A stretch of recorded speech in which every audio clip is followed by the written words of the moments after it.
Salve galera, beleza? LF aqui com vocês para resolvermos mais uma questão da provinha de conhecimentos gerais de Química, né, da FAMERP de 2022. Então, LF vai resolver agora uma questão sobre radioatividade, uma questãozinha bacana, que é um assunto que basicamente cai em todo ano na provinha da FAMERP, seja na prova objetiva, né, no caso aqui a questão de conhecimentos gerais, ou na prova específica, que seria a prova discursiva. Então vem com o LF, vamos lá, vamos resolver essa questãozinha. Vem comigo.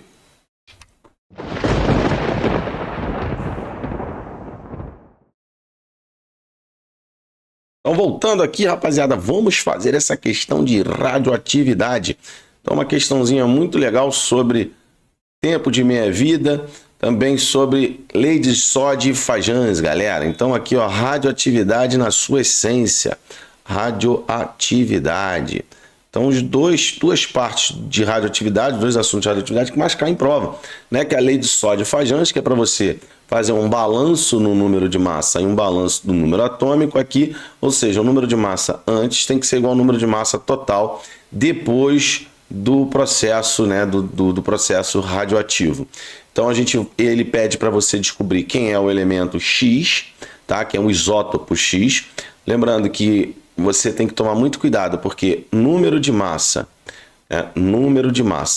isso até não está cobrado nessa questão diretamente, mas número de massa, ele não pode ser encontrado na tabela periódica, tá? Porque na tabela periódica, ó, vou botar aqui, ó, vou deixar bem destaque aqui para você não confundir com isso. Número de massa é para átomos e massa atômica, que é a média das massas dos isótopos que formam o elemento, é para o elemento químico. O elemento químico é aquele que faz, né, a representação dos isótopos. Só para vocês terem uma ideia, se eu for na tabela periódica buscar informações do cloro, eu vou ver a massa atômica do cloro, 35,5, com o seu número atômico 17. Por quê? Porque o cloro, vamos pegar aqui em vermelhinho, ó, porque o nosso amigo cloro, ele tem dois isótopos naturais, o 35 e o 37. E esses isótopos, eles possuem uma abundância relativa. Esse está na natureza com 75% de abundância e esse 25% de abundância isotópica. Então, quando eu faço a média utilizando as abundâncias como peso, a gente encontra 35,5.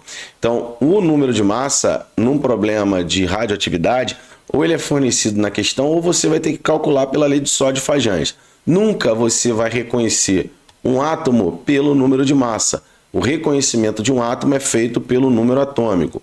Então, o número atômico, sim, você pode pegar na tabela periódica. Então, ele faz com que você reconheça. Ele é como se fosse a identidade do átomo, beleza? Então, muito cuidado com isso. Ele diz que ele tem o flúor 18 com tempo de meia-vida de 110 minutos, produzido a partir da reação do núcleo de neônio e o isótopo X aqui de algum outro átomo, né? O isótopo de algum outro átomo que constitui um elemento.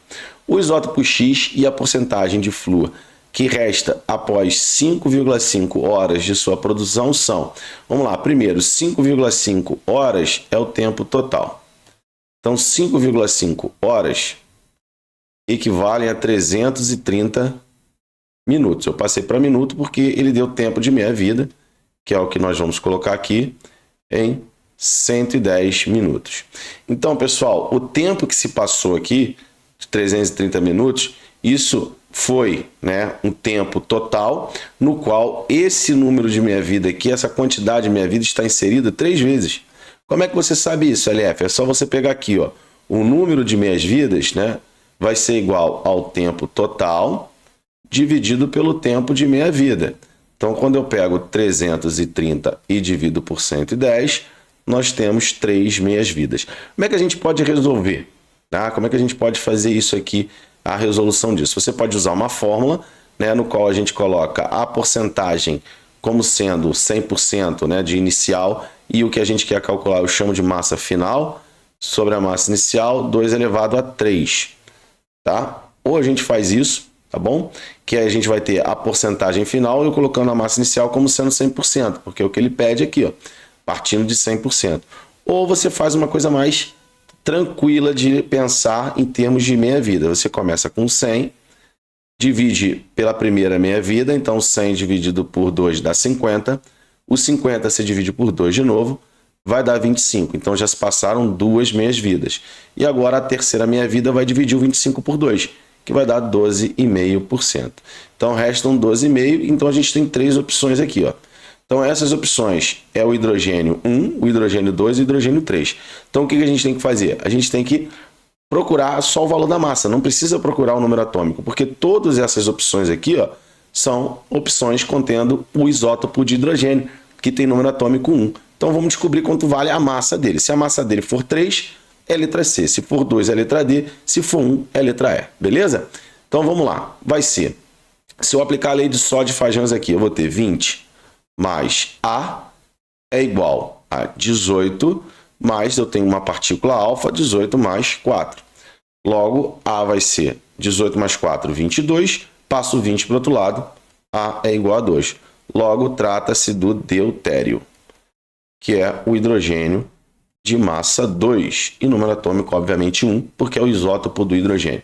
Então, a gente vai marcar aqui, ó, deutério 12,5, letra D. Beleza, galera? Então, galerinha, mais uma questão aí resolvida pelo LF. E não é só resolver, é mostrar para você o conteúdo além do gabarito. Esse é o lema principal do LF em toda a resolução que a gente mostra aqui no canal LF Resolve. Porque mostrar gabarito, você lê o gabarito. Agora, entender a resolução é só com o LF que você entende com conteúdo de primeira. Vem comigo, vamos lá, me acompanhe, que o sucesso é garantido, filhão. Vem comigo.